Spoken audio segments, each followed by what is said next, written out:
last night I did a video on the overwhelmingly positive experience that I had. I spent quite a bit, or what is for us quite a bit of money, at this place last night. And I think I told you how I felt very loved and treated with respect and that whole thing. So I was going to go back, and I needed to transfer some money from a checking account to another checking account on my end before I went back and um, got some more of the product. And I was planning to do that this morning. And I went in, and the same guy who told me that we would work the mask thing out said I had to have one. And he said, it's just a little thing, just a little swab up your nose, just a little injection in your arm. And I was prepared to spend right much money with him, actually, for us, a lot of money. Um, and he started mumbling about Los Angeles and laws, and I'm not even sure exactly what all he said, but I just got up and walked out because there are places where I can spend my money, um, and I could have spent money on at an online place and gotten the same thing. Um, and I was trying to help a small business, and that I believe in. And right across the street is a restaurant where we go to right much, and they're more than happy to take our money um, as humans and not ask us to dehumanize ourselves by putting on a mask. And that's not the only place in this neighborhood that does that. So I'm not sure. And remember that last night, everything was fine. That was an overwhelmingly positive experience. And this morning, in comparison, was an overwhelmingly negative experience, an O.N.E. And the overwhelmingly positive experience gave me hope, but we don't ever know what's going to happen. And I don't know what got into that guy last night or this morning. And they had told me that it was okay to go in when no one was in there. And as far as I could tell, no one was in there. So I'm not really sure what happened. Um, it was disappointing, and I'm thankful. I'll put this in the comments. I'm thankful for the notice of discrimination because that was quite evidently discriminating. I think there was exactly discrimination. You cannot shop here because you're not wearing a certain medical device. There's no law about this. It's a guideline. Even the mayors and the governors, I think, by now know that they cannot make law. So, you know, it was a shocker to having overwhelming negative experience. And of course, when I got out of there, I just walked out of there. And of course, the first thing I wanted to do was cry. And then I was like, this, whatever this was, first of all, I can find the product in other places. And I highly suggest, if you're going to say no, that you have a couple of alternative stores wherever, whatever you're looking for. If Ralph's doesn't work, then go to Vons or, in the grocery store department. Although I went into Ralph's the other night and was fine. I believe it was in Orange County. And I know things are a little easier down there. They have less tyranny. But this is going to become, I know we're all wanting this to be over, but this is going to become more of a thing. And I'll tell you why, because they're really locking down now, unfortunately. Um, wow. This was an upsetting thing, so I don't even have a poem to read.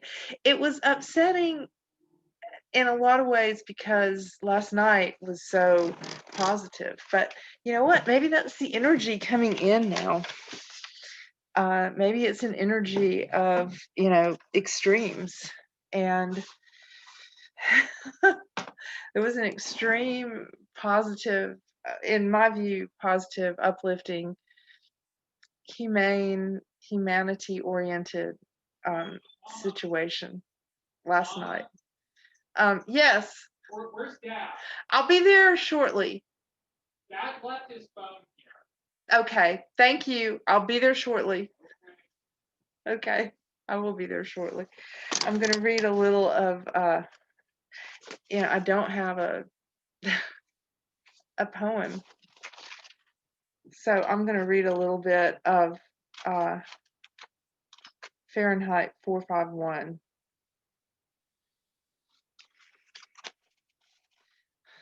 And I just turn to this. Sometimes I'll do that in the Bible, like I'll just read what I turn to, and this is what I do that in a lot of books actually. And this is what I turn to in Fahrenheit 451, which is about book burning, by the way, and used to be looked upon as a science fiction novel in the days when science fiction weren't science reality. Okay. But instead, he stood there, very cold, his face a mask of ice, listening to a man's voice, the uncle, moving along at an easy pace. Well, after all, this is the age of the disposable tissue. Blow your nose on a person, wad them, flush them away, reach for another, blow, wad, flush. Everyone using everyone else's coattails. How are you supposed to root for the home team when you don't even have a program or know the names? For that matter, what color jerseys are they wearing as they trot out on the field? Montag moved back to his own house, left the window wide, checked Mildred, tucked the covers about her carefully, and then lay down with the moonlight on his cheekbones and on the frowning ridges in his brow, with the moonlight distilled in each eye to form a silver cataract there. One drop of rain, Clarice; another drop, Mildred; a third, the uncle; a fourth, the fire tonight; one, Clarice; two, Mildred; three, uncle; four, fire; one, Mildred; two, Clarice; 1, 2, 3, 4, 5, Clarice, Mildred, uncle, fire; sleeping tablets, men; disposable tissue, coattails, blow, wad, flush; Clarice, Mildred, uncle, fire; tablets, tissues, blow, wad, flush; 1, 2, 3, 1, 2, 3, rain; the storm; the uncle laughing; thunder falling downstairs; the whole world pouring down; the fire gushing up in a volcano, all rushing down around in a spouting roar and rivering stream toward morning. I don't know anything any more, he said, and let a sleep lozenge dissolve on his tongue. I'm going to read that last sentence, last paragraph again. I don't know anything anymore, he said, and let a sleep lozenge dissolve on his tongue. That paragraph was confusing. The one I read before the last paragraph, it was confusing, wasn't it? All those numbers, colors, team jerseys, all of that stuff. It's This psychological operation is designed to confuse us. So, what does not make sense, like last night to this morning at that store, um, is more of a reflection of what that person is feeling than a reflection on me. I have every right to be where I am and without a mask.